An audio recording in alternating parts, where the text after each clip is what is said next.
The things that make for unity. Friday, January 31st, 2025. I'm Pastor Michael Ziegler, speaker for the Lutheran Hour, and this devotion pairs with this weekend's Lutheran Hour sermon, which can be found at lhm.org. The text is John chapter 4, verses 9 and 10.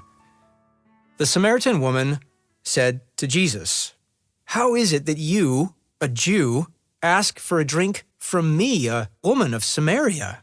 For Jews have no dealings with Samaritans." Jesus answered her, "If you knew the gift of God, and who it is that is saying to you, 'Give me a drink,' you would have asked him, and he would have given you living water." Almost without exception, Jews and Samaritans hated each other. To the Jews, Samaritans were half-breeds and bad sports. They claimed kinship with the Jews when it served them, but distanced themselves when it didn't. To the Samaritans, the Jews were pompous hypocrites who added books to the Bible. The Samaritan Bible only had 5 books, the first 5, written by Moses.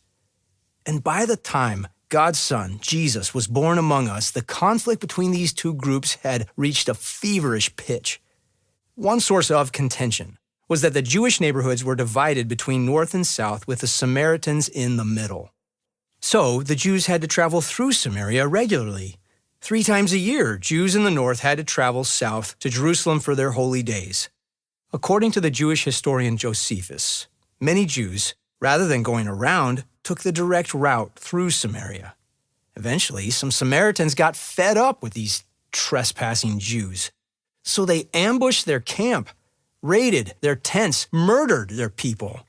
The northern Jews appealed to the Roman governor for revenge, but the Samaritans bribed him, convinced him to stay out of it. So the Jews took matters into their own hands. They raided and burned Samaritan villages. Then the Roman emperor got involved.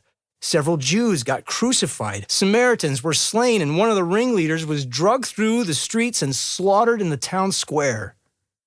So Jesus, like other northern Jews of his day, traveled through Samaria on his way to Jerusalem, but on this trip, Jesus takes a risk, humanly speaking.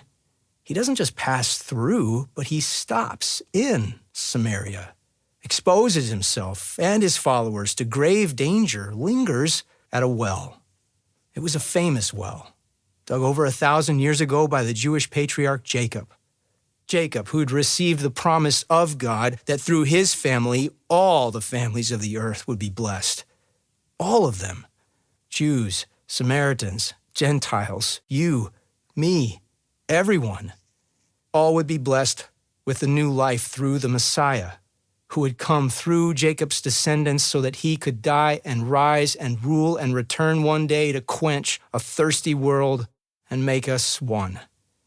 That's why Jesus strikes up a conversation with this woman and invites her to put all her trust in him, which she does, and immediately joins him in his unifying mission. Jesus is doing the same for you today. He invites you into his life so that together we can cross borders, build bridges with people who are different from us, to do the things that make for unity, to participate with people from every tribe, language, and nation in a bigger mission for a bigger harvest, to the praise of a bigger God who will take all of us, no exceptions. Would you pray with me? Dear Jesus, even if our divisions remain for a time, make them smaller in the light of your expansive love. Amen.